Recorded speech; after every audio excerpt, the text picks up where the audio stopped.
Hey chalkers! Want your troubles to melt away like lemon drops? This month's Club Couture shipment is sure to do just that. This sweet lemon grove transfer on our reclaimed metal tray will have your home decor refreshed and ready for lemonade on those long summer days. This month's Club Couture shipment comes with everything you see here: the exclusive bee-sized sweet lemon grove transfer and 3 beautiful paste single packets in the colors Bumblebee, Meadow, and Storm. Alright, I've gathered all my supplies. I'm going to be using our reclaimed metal tray as my surface. We've also got a fuzzing cloth, transfer trimmers, color trays, and 3 mini squeegees. So let's get started. Let's start by cutting apart my transfer using my transfer trimmers. We won't be using these extra pieces for this project, so I'm just setting those aside. Now I'm prepping my transfer by removing it from the backer and pressing it down on our fuzzing cloth. This picks up some lint from the fuzzing cloth and gentles the adhesive on a new transfer. It helps a new transfer not be as sticky and avoids stretching your design, especially because it sticks extra hard on the metal tray. I'm centering it on my tray and smoothing it out, and I'm making sure to get it well pressed down with no bubbles or wrinkles. Okay, time to prep our paste. To do that, I'm grabbing my Meadow paste and kneading the packet to make sure it's well mixed. Then I'll just cut it open and squeeze some into my color tray. I'll do the same with Bumblebee and Storm. This is the perfect light and summery palette for this time of year. Okay, let's get chalking. Using one of my mini squeegees, I'm loading up some Storm paste and chalking Sweet Lemon.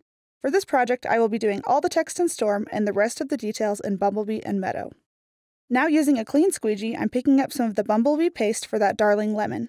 I'm being careful not to get yellow in the stem or leaves so that I can chalk those in Meadow.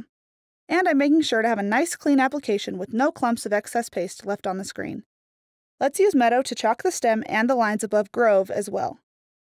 This project will take a little more time than I have before the paste dries, so I will be using a technique we call chalk and pull.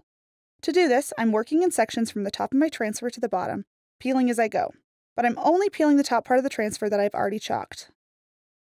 I'll let this dry a little bit before sticking it back down to avoid smudging the design. Let's smooth out the transfer and I'm good to keep chalking. I'm going to continue the process the same way as before, chalking the words in gray. Because I'm using our chalk and pull technique, I've already peeled and dried that top section, so I don't need to be stressed about it drying in my screen, and I can take my time to get everything just right. Okay, let's use Meadow on those lines, and then we'll go ahead and peel again. This time I'll peel the transfer even further to just below where I've chalked and let it dry. Alright, for the last section of my transfer, I'm using Storm for the words, and then I'll chalk that cute little banner in Meadow. This part is a little tricky, but you can totally do it. Just take your time and small strokes to get that paste exactly where you want it. Okay, we are ready to get this peeled all the way off. It turned out so cute. This is the perfect light and bright addition for your home to get you ready for summertime. And don't forget about the transfer elements we didn't use in this project. They're the perfect accent pieces to make a sweet collection with this month's Club Couture. Happy chalking!